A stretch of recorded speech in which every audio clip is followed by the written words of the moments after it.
So, Bill Snody, That's correct, uh, Bill Snody, how old are you? 82.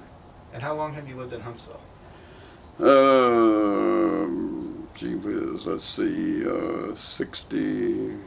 I came here in 58, Okay, wow. so that's 58, 68, 78, 80, 60 years, 60 62 years. years maybe, or 61 or 2 years. And what brought you here? I came as a summer employee at the Army Ballistic Missile Agency. I had just got my undergraduate degree in Alabama in physics and was going back to graduate school.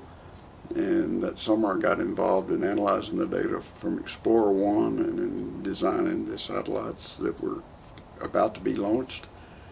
And it was so exciting, and I got so involved when I was offered a chance to stay here permanently. I naturally jumped at it, especially when they said they would send me to night school so I could work on my advanced degrees, which they did. And so I thought I was going to California, but a little piece of California came to Huntsville with all this diversity that California had, and I never made it to California. Still here. And in those 60 years, what kind of things have you seen change? Oh gosh, Huntsville has changed city, I guess. When I was in middle school, I think the population of Huntsville was 16,000, and Decatur was even bigger, a little bigger than Huntsville. I grew up in North Alabama, 75 miles from here, and came to Huntsville, and my goodness, people were coming by the thousands. There were not enough housing. Roads were inadequate. Everything was torn up. Schools were having to add, I think, a classroom per week for several years to accommodate all the people coming in. It was churches were growing like, springing up like mad. The medical facility from a little sort of a county hospital to what you see today was going through. At those days, you went to Birmingham if you had a serious problem, and now it's no longer necessary. For example, shopping's the same way.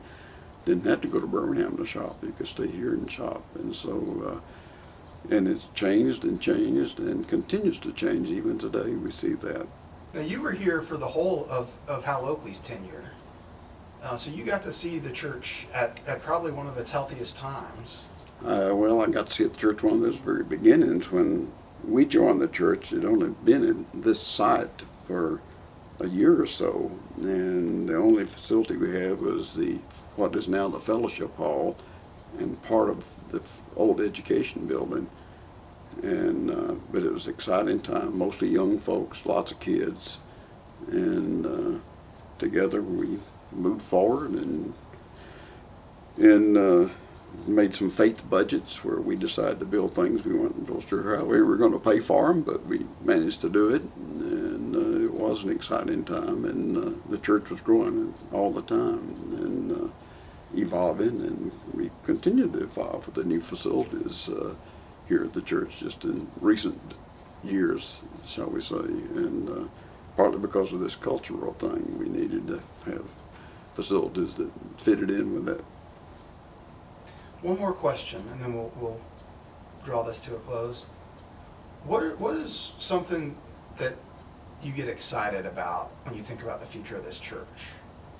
What's something that you can kind of see on the horizon that gives you hope for the next generation of this church?